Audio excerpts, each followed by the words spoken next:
Eh, Se me fue lo que le iba a decir. Queda para usted en una clase virtual que está hecha por el profe Pancho, ¿ya? Y ustedes pueden ingresar y ver el material, ¿ya? Por si acaso. Así que, chiquillos, nosotros habíamos comenzado el día de ayer conversando sobre el mundo griego, ¿ya? Y comenzamos, chiquillos, hablando, bueno, en este caso, efectivamente, del mundo griego, ¿ya?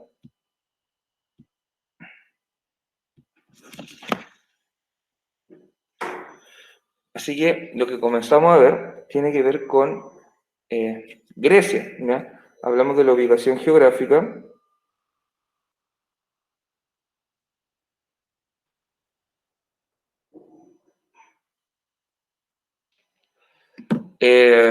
La ubicación geográfica de los Balcanes, la ubicación geográfica de Grecia, ¿ya? ¿Qué pueblos se ubicaron o se asentaron en este sector? Hablamos también sobre aquí en un mapa que ustedes se dieran cuenta de este concepto de diversidad geográfica, que se refiere a la variedad de formaciones de relieve que encontramos en la península de los Balcanes, chiquilleras, que a todo lo que es Grecia, las zonas de valles, la rodeado de mar, de islas, entre otros elementos, ¿ya? Denme un cachito, chiquillos, porque no puedo ver el mensaje porque estoy proyectando la pantalla completa, así que ahora lo podré ver. Eh, Eso fue lo que estuvimos hablando, chiquillos, sobre el mundo griego, ¿ya? Por si acaso.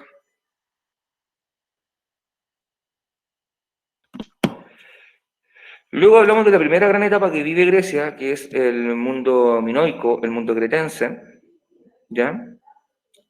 Que en este caso recibe su nombre del rey Minos, denme un cachito, del rey Minos, un rey cretense de bastante importancia, y también del mito del Minotauro, ¿ya? Por si acaso, déjenme acá, ver si puedo configurar esto de una manera un poquito diferente. ¿Qué dice? No escuchas. A ver. Chiquillo, el resto me escucha, ¿cierto? No, te estaría acá, Javier. Por el chat, chiquillo, ¿ustedes me escuchan? ¿O es solamente la Villarela que no me escucha?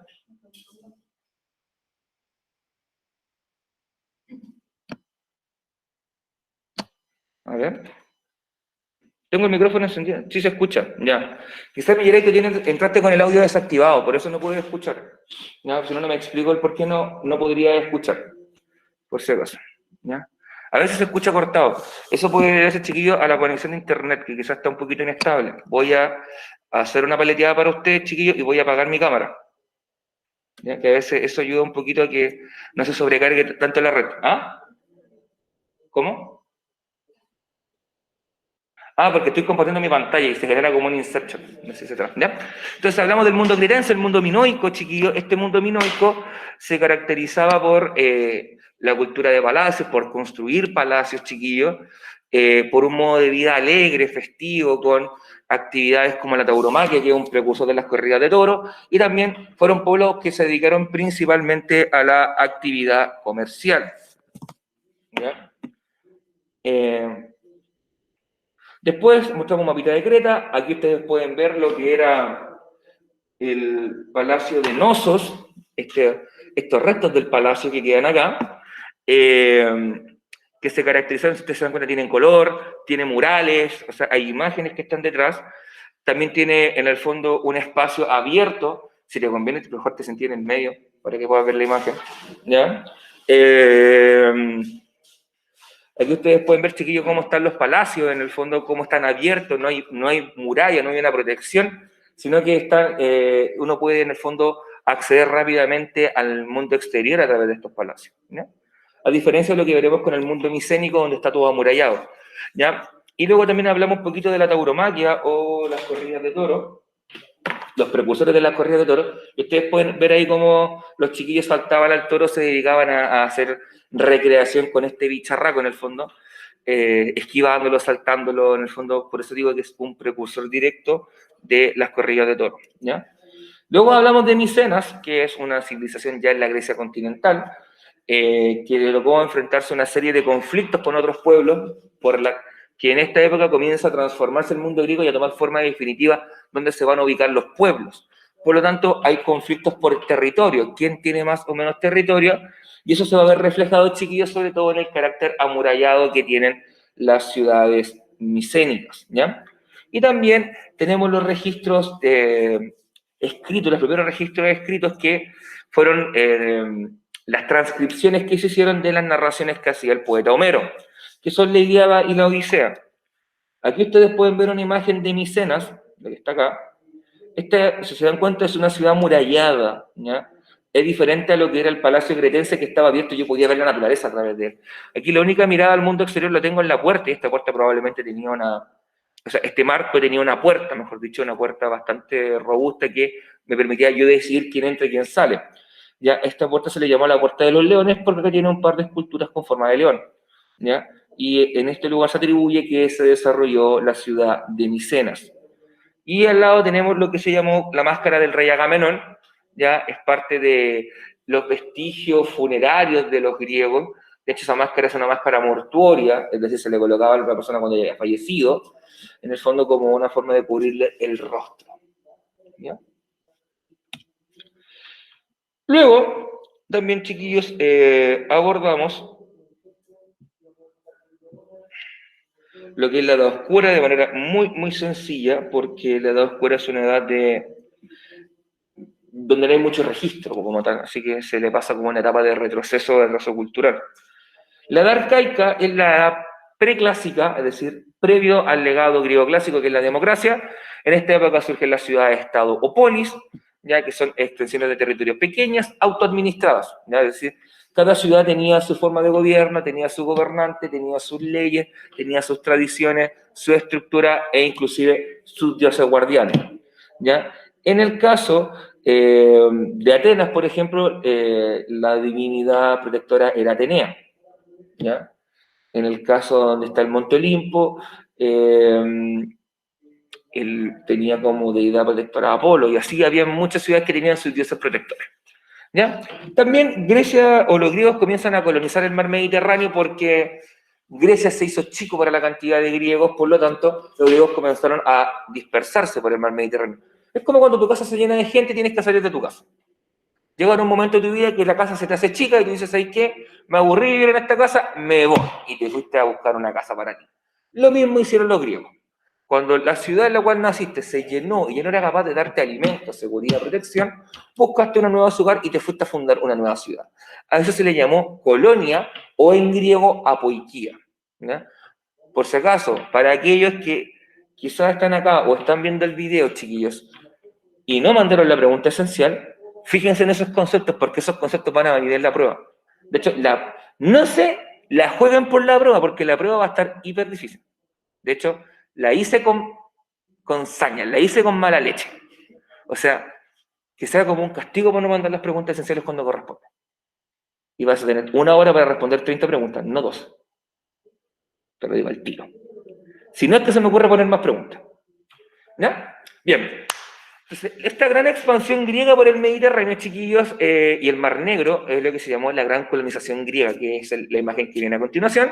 Y también en Atenas y en Esparta se vive una época de reformas, ¿ya? Aparecen figuras que comienzan a cambiar las reglas del juego, las normas políticas, las normas institucionales, con la finalidad de ir perfeccionándolas. Y eso va a hacer que, por ejemplo, en el caso de Atenas, lleguemos a la democracia ateniense. ¿Ya? Ahí está el mapa de la gran colonización griega, o mapa de las apoiquías.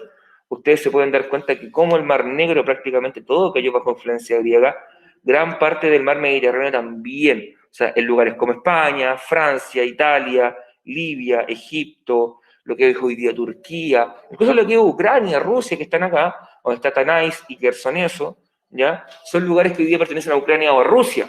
Por lo tanto, hasta ese lugar llegó la influencia de la cultura griega. Llegaron las costumbres griegas, el idioma griego, los dioses griegos, los templos y todo su modo de vida. De ahí pasamos a una etapa clásica, que es una etapa clásica que en este caso nosotros lo que nos va a importar de esta etapa es la democracia, que es el gran legado que nos dejaron los griegos, en específico los atenienses. Atenas fue la primera ciudad-estado que propuso un sistema democrático. Recuerden que democracia es una forma de gobierno donde el poder recae en la gente. Recae en la gente y es la gente quien escoge a las autoridades y que también puede optar a tener un cargo público. Pero hay que destacar algunos detalles, chiquillos. En el caso de Atenas,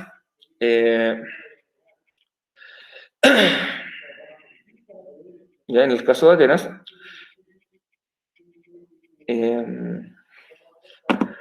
no todos podían acceder, chiquillos, a lo que es la democracia como tal, sino que existían ciertas limitantes. Limitantes que tienen que ver con el género, por ejemplo, solamente podían ser los varones, aquellos que pudiesen participar en la democracia, que fueran mayores de edad, perdón, más que mayores de edad, que supieran leer y escribir, ¿ya? Es decir, que tuvieran cierto manejo cultural o un conocimiento básico, y que tuviesen una propiedad de un esclavo, entre otros tantos requisitos. O sea, era lo que se llama una democracia censitaria, porque te establece límites para ser considerado ciudadano, a diferencia de lo que es la democracia actual, donde prácticamente cualquier persona puede votar. De hecho, los requisitos para ser ciudadano y votar en este país, en Chile, es tener sobre 18 años, nacionalidad chilena y no haber sido condenado por una pena efectiva o pena de cárcel efectiva. ¿Eso significa que puedes votar sin saber leer y escribir? Sí. Te lo digo como vocal de mesa que fui. Me tocó ayudar a gente que era analfabeta a votar. Y me decía, ¿dónde está el candidato? Y tenéis que leer el candidato aquí. Ah, por este me dijeron que votar. O sea, funcionaba de esa manera. Y quedábamos acá, chiquillos. En el legado cultural griego destacábamos el arte, el conocimiento y la política, chiquillos. Ahí estaban descritas en algunos aspectos más específicos. Por ejemplo, en el arte está la escultura griega, fíjense en la escultura que está acá. En la arquitectura, en los templos, miren el templo de Nosos, por ejemplo. En la literatura está la tragedia. La tragedia, chiquillos, es un género literario que probablemente el profesor Paul le ha hablado el lenguaje o lo ha dado como ejemplo. Los griegos tenían el concepto de tragedia como algo que era inevitable. O sea, generalmente todas esas historias terminaban con muerte. O sea, aunque tú trataras de esquivar a la muerte como fuera, la muerte te pillaba y te mataba de alguna manera, de lo más insospechada posible. Y el ejemplo máximo de tragedia griega es Edipo Rey.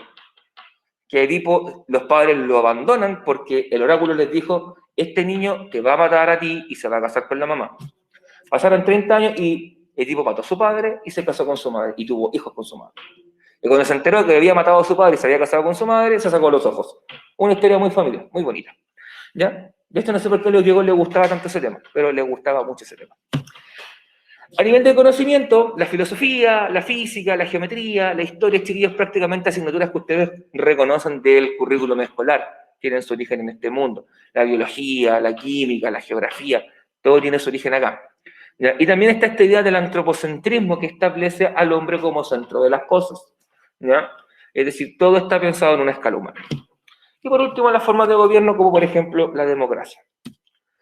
Tema nuevo, Roma. Ese mapa que está ahí te ubica o te presenta la ubicación aproximada de la península itálica. Esta bota larga que se ve acá, con un taco incluido, es la península itálica. Es lo que nosotros conocemos hoy día como Italia, incluyendo este cachito que es la isla de Sicilia, que está acá abajo, y la isla de Cerdeña. Aquí hay dos ríos clave, que es el Po, que está arriba, y el Tíber. Al ladito, al costado de este río, aproximadamente acá, es donde surge Roma. ¿Ya? Y Roma, por lo tanto, está en la ribera del mar Tirreno, que está acá, ¿ya? Y en la cordillera de los, Apeninos. ¿Y aquí dónde se ubicó Italia? ¿Por qué es importante esto? Porque de aquí, de este sector, Italia va a comenzar a expandir, Roma va a comenzar a expandirse por todo el mundo conocido. En todos los puntos cardinales, en todas las direcciones, los romanos se terminarán expandiendo. ¿Cómo se clasifica la historia de Roma? La historia de Roma se clasifica tradicionalmente en tres grandes etapas: monarquía, república, imperio. La monarquía es la época en la cual Roma fue gobernada por reyes, que es el primer momento de la historia de Roma, ¿ya? Donde Roma surge en la zona del Lazio, que es esa zona que te marcaba en el mapa, la Italia central. Tendrá reyes de origen latino, los pueblos originarios, que le dan forma a Roma son los latinos, después llegarán los etruscos, y ahí serán los pueblos predominantes. Y Roma, al final de esta época monárquica, se convertirá en una potencia dentro de lo que es Italia. Luego viene la República, que es la época quizá para mí más interesante, ¿ya? Donde encontraremos dos grupos bien definidos, los patricios y los plebeyos, donde surge un sistema de magistraturas de cargos públicos que son designados por el Senado romano, que se convierte en la institución más poderosa de este mundo, y Roma comienza a crecer por el Mediterráneo, comienza a engordar, a capturar lugares en el norte de África, en España, en Francia, en Grecia, en Egipto, en lo que es Oriente Próximo, Siria, Palestina, Israel, Líbano, ¿ya? O sea, comienza a crecer. Y dejamos de ver un puntito chiquitito del mapa, vamos a comenzar a ver un territorio más macizo. Y en el imperio es la parte final de la historia de Roma, donde Roma logra su máxima expansión, pero también comienza su decadencia. Cuando Roma comienza a perder territorio, a recibir pueblos extranjeros, que son los pueblos bárbaros, aparece el cristianismo, chiquillo, y pone de cabeza al imperio, y el imperio terminará cayendo a nivel occidental el 476 después de Cristo. ¿Ya?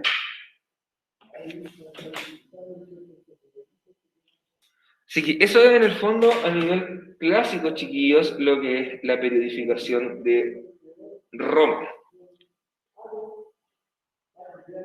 ¿Ya?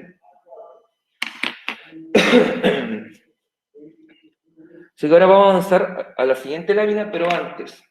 ¿Alguno de ustedes, chiquillos, conocía o conoce la imagen que está acá? ¿La habrá visto en algún lugar? ¿No? ¿En el chat alguien conoce esa imagen, la que está acá? Ya. Esa imagen es la loba capitolina. De hecho, eso es un lobo, una loba. La lupa, le dicen en italiano. La loba capitolina es parte fundamental del mito originario de Roma. Esos dos niñitos que están abajo tomando teta de la loba. ¿Ah? Rómulo y Remo. Sí. Rómulo y Remo fueron los fundadores de Roma según el mito. ¿Ya? Ellos eran hijos de una sacerdotisa. El tío, para quedarse con el poder, toma a los niños y los lanza al río. En el fondo los deja ahí para que se mueran. Esa loba los recoge, los amamanta, después los recogen unos ancianos, le cuentan su origen, y ellos, mejor dicho, ellos descubren su origen, van, matan al tío, se quedan con el poder, se dividen Roma entre los dos, y finalmente Rómulo mata a Remo, porque Remo entró a la casa sin permiso. Y cuando entró a la casa sin permiso, Rómulo se tomó el derecho de matarlo. Y en el fondo eso te está indicando que un aspecto fundamental para la historia de Roma es el derecho. Porque tú, evidentemente, cuando una persona entra a tu casa, entra por la puerta cuando tú le invitas. Dice, oye, pasa nomás, pasa. Por la puerta. Tú, una persona que invitan, no salta a la reja, ni entra por la pandereta. Va por esa lógica. Por eso ustedes se van a dar cuenta al final que uno de los legados fundamentales de Roma es el derecho. ¿Ya? Ahora vamos a hablar con más detalle de la primera etapa de la historia de Roma, que es la monarquía. ¿Ya? En la monarquía gobierna un rey, ¿ya? En el mito se establece que los reyes originales fueron Rómulo y Remo, ¿ya? O Eneas, en el caso de la Eneida, que Eneas venía de Troya. En el fondo intenta buscar un origen mítico de la historia de Roma, lo intenta buscar en el origen del mundo troyano. En el fondo, cuando Troya cae a través de la guerra de Troya, los sobrevivientes viajaron y llegaron a Roma. Otros dicen que Rómulo y Remo, pero en la práctica, chiquillos, lo que nosotros sabemos es que Roma tuvo 7 reyes aproximadamente en su época monárquica, y estos se repartieron entre ser de origen latino, de los pueblos que originalmente se encontraban en la península itálica, y luego de pueblos que llegaron de origen indoeuropeo, como es el caso de los etruscos, que venían desde Asia, y fueron viajando por siglos hasta ubicarse en este sector. ¿Ya? Y de esa manera Roma se fue conformando como una potencia dentro de Italia, ¿ya? Dentro de la península itálica. Todavía no era un perro grande, por así decirlo, en Europa, sino que era un perrito grande en Italia, pero chiquito a nivel internacional. ¿Ya? ¿Y dónde se surge? En el fondo, geográficamente, a la ribera del río Tíber, en la costa del mar Tirreno, rodeado de 7 colinas. Y ahí surgió Roma. Y de ahí comienza la expansión de Roma. Lo que sí es importante destacar, chiquillos, es que Roma, los romanos, si tuvieron una particularidad, es que fueron espectaculares arquitectos e ingenieros. ¿Ya? Fueron copiones en muchas cosas. De hecho, le copiaron todos los días a los griegos, les cambiaron el nombre solamente. Es como cuando ustedes copian la pregunta esencial de un amigo y le cambian una palabra. Es la misma pregunta, pero le cambiaste una palabra solamente. ¿Ya? O le cambiaste el color, como me ha pasado con alguna. No voy a decir quiénes son, pero me ha pasado. ¿Ya? Pero fueron ingenieros arquitectos. Fíjense que esto es la cloaca máxima, esto es el alcantarillado romano. Este alcantarillado los romanos lo crearon en la época de la monarquía. Eso significa entre el 700 y el 500 antes de Cristo. O sea, crear un sistema de alcantarillado de esta manera, en esa época, chiquillos, es increíble. De hecho, los romanos tenían un culto bastante importante a los baños públicos, al aseo. De hecho, los romanos tenían baños públicos donde, como en las casas no existían baños como tal, o sea, si, por ejemplo, si tú querías ir a bañarte, a ducharte, ibas al baño público. Y ahí te encontrabas con cientos de personas que estaban en la misma que tú, o sea, con una toallita, te la sacabas, te metías ahí desnudo a la ducha, al baño público, te metías y así te relajabas. No sé si existiría el jabón en la época, chiquillos, pero probablemente algo para limpiarte existía para no quedar pasado cuerpo. Y te bañabas y te echabas agüita y salías. De hecho, también tenían el alcantarillado para agua residual, o sea, contaban con sistemas de baños con alcantarillado. O sea, tú ibas al baño, tus necesidades, te limpiabas las manos, te lavabas, ahí es donde la parte que utilizaste de tu sistema excretor, y listo. Listo. O sea, eran un pueblo bastante aseado, bastante limpio. De hecho, los romanos también construyeron grandes acueductos, que era transportar agua de un lugar a otro. Acueductos que todavía en algunos lugares siguen siendo utilizados, después de casi 2.500, 3.000 años de historia. ¿Ya? Aquí tenemos, chiquillos, un mapa que nos va a mostrar más o menos para que ustedes se ubiquen cómo fue o cómo era la extensión de Roma en la época monárquica. Lo que está pintado acá en color naranja son las ciudades latinas, las ciudades originales de Roma. Aquí están los etruscos, que fueron los que después dominaron a los romanos, y todo esto se convirtió en un solo gran pueblo. O sea, utilizaban parte importante de la Italia central, ¿ya? No eran un pueblo chiquito, sino que eran un pueblo que estaba tomando fuerza. También acá lo que ustedes pueden observar es que lo que está en color fucsia, le vamos a llamar, son donde llegaron los griegos, y los griegos formaron colonias, ¿ya? Lo que se llamaba la Magna Grecia. Y lo que está en color verde es los territorios que dominaba Cartago, ¿ya?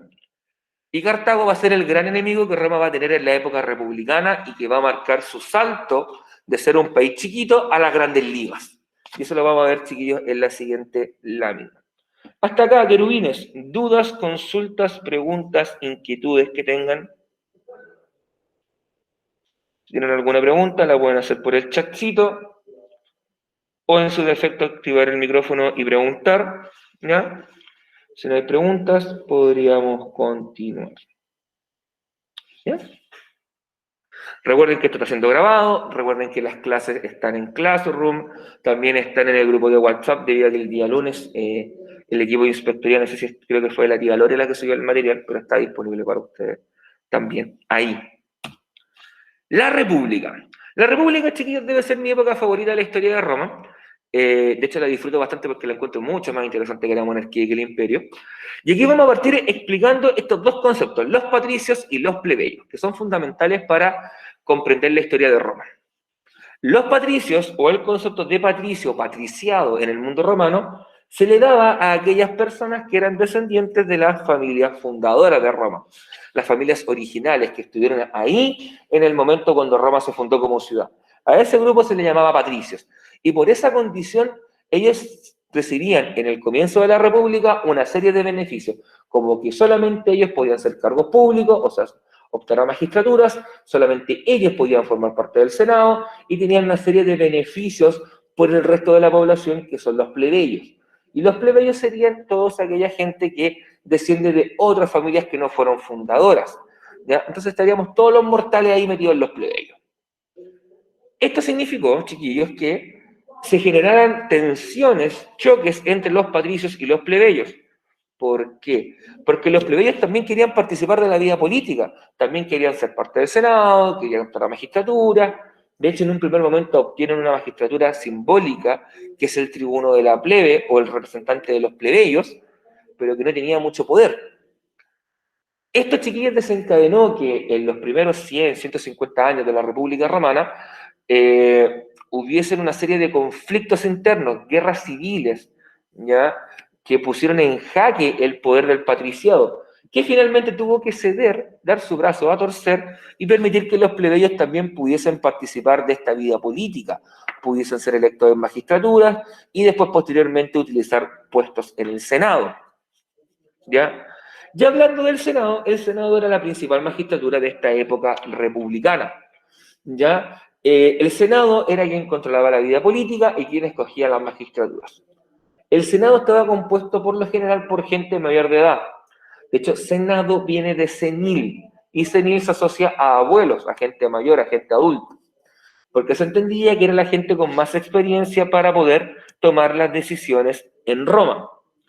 ¿Ya? Así que por eso era tan clave. De hecho, toda decisión política que se tomase en Roma debía pasar por la aprobación del Senado. Y si el Senado no la aprobaba, no se podía llevar a cabo.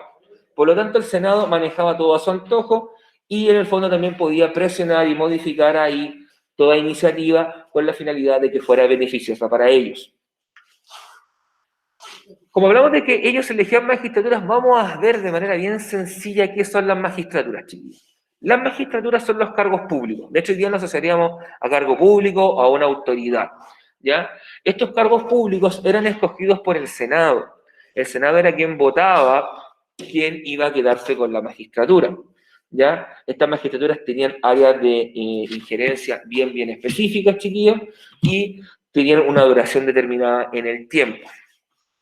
Y por último, cabe destacar que en esta época republicana, Roma se expande territorialmente, crece en el mapa, siendo el primer gran conflicto que tienen las guerras púnicas o guerra contra Cartago. Y otro gran conflicto que tienen son las guerras contra contra lo que será hoy día Francia y Bélgica, que fueron las famosas guerras de las Galias, ¿ya? Y también hay otros conflictos, por ejemplo, en Egipto, en España, en Grecia, en lo que es la provincia de Judea, que después era la provincia de Palestina, ¿ya? O sea, se expandieron bastante, de hecho, como lo van a ver después en la siguiente diapositiva. Ahora, ¿cómo funcionaban las magistraturas romanas, chiquillos?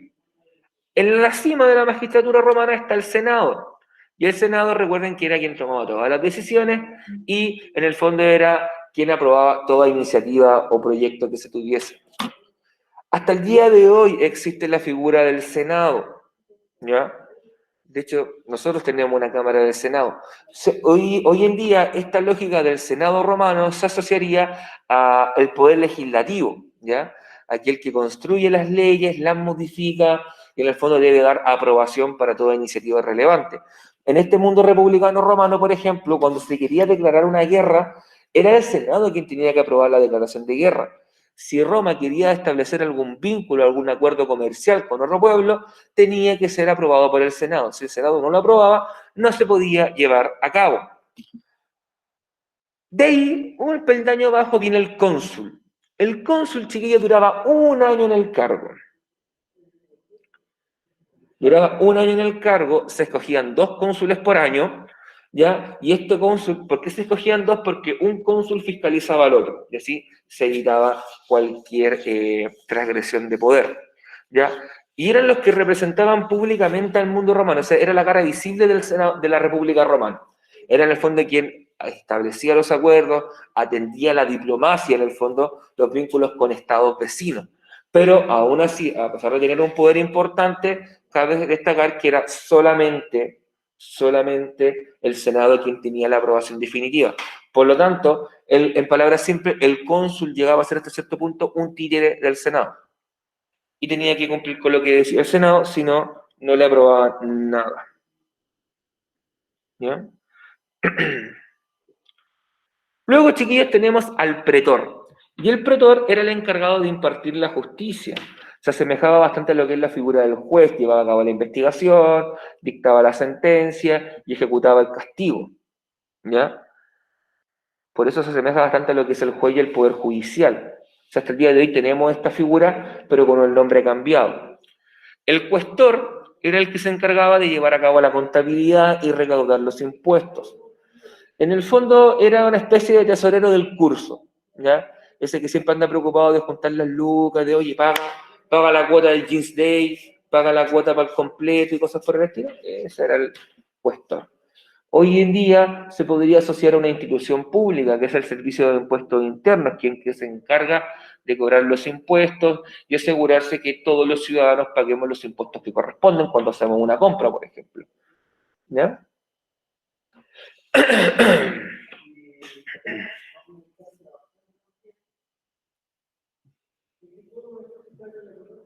¿Ya? Y también, por último, tenemos la figura del edil. El edil, chiquillos, se asemeja a la figura del alcalde. Es quien se encargaba de la administración de una ciudad, que esta ciudad funcionara de buena manera. ¿Ya? Así que hasta el día de hoy el alcalde recibe el nombre de edil, por si acaso. Es un sinónimo. ¿Ya? Y también tenemos una magistratura aparte que es bien especial, que es el caso del censor. El censor, chiquillos, tenía dos funciones clave en el mundo romano. La primera era llevar a cabo los censos de población, es decir, contabilizar cuánta gente habitaba dentro de la república. ¿Ya? Y así había una serie de funcionarios que trabajaban bajo las órdenes del censor y llevaban el conteo de la población, como se hace hoy día cada 10 años con el censo. Que ese día se declara feriado, el censor va a la casa, a tu casa, a tu hogar, aló, pasa y pregunta cuántos integrantes son del grupo familiar, qué edad tienen, qué nivel de educación tienen, quién es el jefe de hogar, o quién en el fondo, o compartir, y te hace una serie de preguntas para caracterizar en el fondo tu familia, y eso se repite con todas las familias del país, y así se logra caracterizar al país en su totalidad. ¿Ya? Y también era el encargado de aplicar el voto de censura. ¿Ya? La censura en el fondo era prohibir algo porque se creía que iba en contra de la moral y las buenas costumbres. ¿Ya? Hasta hace bastante poco tiempo en Chile existía todavía la censura. Existían libros prohibidos de ser publicados o comercializados, películas que estuvieron prohibidas por mucho tiempo de ser reproducidas públicamente, por un tema de que se creía que atentaban contra la moral y las buenas costumbres de la sociedad. ¿Ya? Hoy en día prácticamente eso ya no existe. Y aquí tenemos, chiquillos, un mapa de la época republicana. Como ustedes se podrán dar cuenta, era bastante grande, ¿ya? Ahí aparecen, según el color, en la época o la fecha o la persona que llevó a cabo la conquista. Pero cabe destacar que es prácticamente todo España y Portugal, Francia, Bélgica, Suiza, Italia, Croacia, Serbia, Bosnia-Herzegovina, quizá parte de Austria todavía no, Grecia, ¿ya? Lo que es Turquía, Siria, Palestina, Israel, Líbano, Egipto, Libia y Túnez, inclusive parte de Grecia, hasta estaba llegando prácticamente a lo que es Irak, perdón, fueron parte de la República Romana, o sea, ya no parecía república, esto ya tenía pinta de imperio. Y fue, chiquillos, así como en el 27 a.C. aproximadamente, pasamos al Imperio Romano. El Imperio Romano, chiquillos, va a abarcar desde el siglo I hasta el siglo V después de Cristo, hasta los años 400. ¿Ya? Roma logra su máxima expansión en el siglo II a.C., en el 117, con el emperador Trajano. Vamos a ver el mapa, chiquillos, de cómo quedó Roma en esa época. ¿Qué elementos me interesa destacar de la época imperial? Roma comienza su decadencia, ¿ya? Y la decadencia se debe por muchos factores, chiquillos, pero uno de los factores que siempre más se ha destacado es la llegada de los pueblos bárbaros. El concepto de bárbaro se aplica a aquellos pueblos que no manejaban ni el griego ni el romano, por lo tanto no pertenecían a la cultura clásica. Así que a esos pueblos que manejaban otro idioma, que eran más bien cercanos a las lenguas germánicas actuales como el alemán, el inglés, el danés, el sueco, ¿ya? Se le dio el nombre de bárbaro. Tenían otra costumbre, otra tradición, otra religiosidad, por lo cual cuando chocaron con el mundo romano se generaron una serie de conflictos. El punto fue que el imperio romano ya estaba desgastado y estos pueblos germánicos comenzaron a ingresar dentro del imperio, generándose este proceso de decadencia o descomposición interna que vivirá el imperio. Y otro factor clave es el cristianismo, chiquillos. La religión cristiana que surge en el siglo I, ¿ya? Después de Cristo, que es una, debo decir, una herejía del judaísmo, en el fondo es una vertiente del judaísmo. Recuerden que Jesús en un momento era judío, ¿ya? Y después en el fondo él murió siendo judío, pero él planteó una religión aparte, diferente, que es una variación del judaísmo, que es el cristianismo como tal. Este cristianismo comenzó a expandirse, chiquillos, dentro del imperio, ¿ya? A través de sus apóstoles y a través de gente que comenzó a creer en él. En un primer momento, esta religión fue perseguida, fueron ejecutados, fueron torturados, hasta que llegó, chiquillos, el siglo IV, donde aparecen dos documentos clave, que es el Edicto de Milán y el Edicto de Tesalónica. El Edicto de Milán del año 313 establece la tolerancia religiosa del imperio, es decir, que se va a respetar cualquier religión que exista dentro del imperio. Y el Edicto de Tesalónica, que es el año 380, establecerá que el cristianismo va a ser la única religión oficial del Imperio Romano. Y de esa manera pasamos de un imperio que en un origen era pagano, que creía en muchos dioses que tenían su origen en el mundo griego, pasamos a tener un imperio que creía solamente en un dios, que era el dios que había propuesto Jesucristo en el Evangelio. Y ese chiquillo marcó un último elemento clave para comprender dentro del Imperio Romano.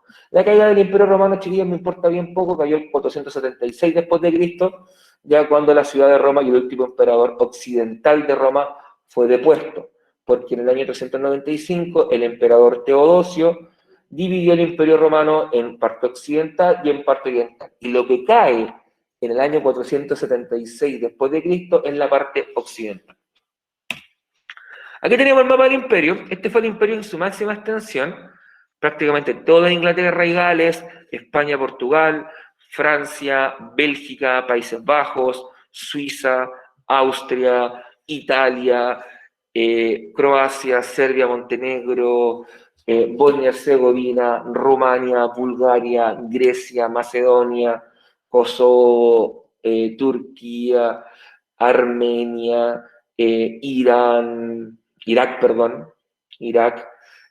Siria, Palestina, Israel, Líbano, Egipto,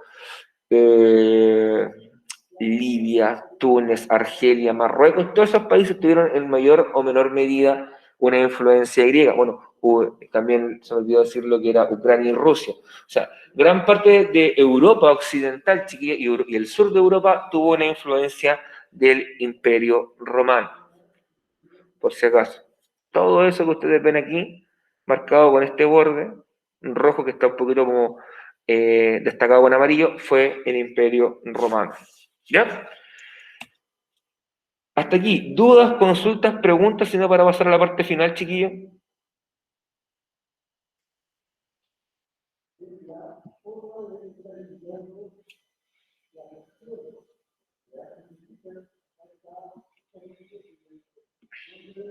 Ya, no hay pregunta. Entonces, chiquillos, ¿cuál fue el legado que nos dejaron los romanos? ¿Cuál fue el legado que nos dejó Roma? El derecho romano. El derecho romano sienta las bases de todo derecho occidental, ¿ya? De hecho, por eso cualquier estudiante de derecho en la actualidad, en Occidente por lo menos, una de las primeras asignaturas que cursa, junto con historia del derecho, es derecho romano. Porque el derecho de todos los países occidentales encuentra su base fundamental en Roma. Es más, todavía ocupamos muchas expresiones en latín en el ámbito del derecho, porque está nuestro origen. ¿Ya? El cristianismo como religión, chiquillos, si bien Roma cae, el Imperio Romano Occidental cae, el cristianismo se expandió por toda Europa, ¿ya? Y fue el legado que nos dejó para la Edad Media, y que esta Edad Media, chiquillos, fue una Edad Media cristiana, con un fuerte componente religioso. Y además que nos permitió generar un elemento en común, porque los pueblos que surgieron del Imperio Romano con el paso del tiempo fueron cambiando de idioma. ¿Ya? Por ejemplo, en el caso de la isla británica, en Inglaterra, en Gales, comenzaron a hablar idiomas diferentes al latín, pero la religión se mantuvo y eso nos generó un vínculo en común de una gente que vivía en Grecia, otra que vivía en Inglaterra, otra que vivía en Bélgica, otra que vivía en España y otra que vivía en Palestina. ¿Ya? O sea, teníamos esta religión como un elemento en común.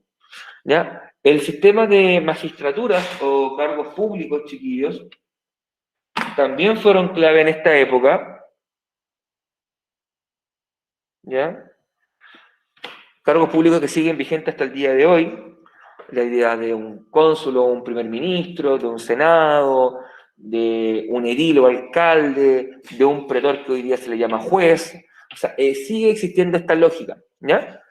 O sea, fue un legado que nos dejaron. De hecho, las magistraturas romanas son las bases de la magistratura occidental o de los cargos públicos occidentales, ¿ya? Y por último tenemos el caso del lenguaje. En este lenguaje, chiquillos, vamos a considerar el latín. El latín fue una lengua clave, ¿ya? Para la historia de Occidente. De hecho, el latín se ocupó hasta hace bastante poco tiempo, por ejemplo, en los cultos religiosos cristianos, católicos, las misas hasta la década del 50-60 se realizaban en latín. Ya después cambió y se comenzaron a hacer en lengua vernácula o lengua materna. De hecho, nosotros como el español, el portugués, el francés, el italiano e inclusive el rumano, chiquillo, son lenguas que descienden del latín y tenemos un tronco en común. Es por eso que nosotros, cuando escuchamos hablar algún portugués, algún francés, algún italiano, algo le puedes entender de lo que está diciendo, a pesar de que no manejes el idioma con total fluidez. ¿Ya? Así que eso es bastante importante, chiquillos. ¿Dudas, consultas, preguntas que tengan al final, chiquillos, antes de pasar a la parte final de la clase?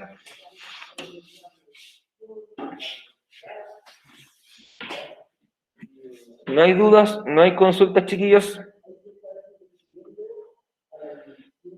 Ya. No hay duda ni consulta. Más con uno. Ahora me van a esperar un segundo porque voy a detener la grabación.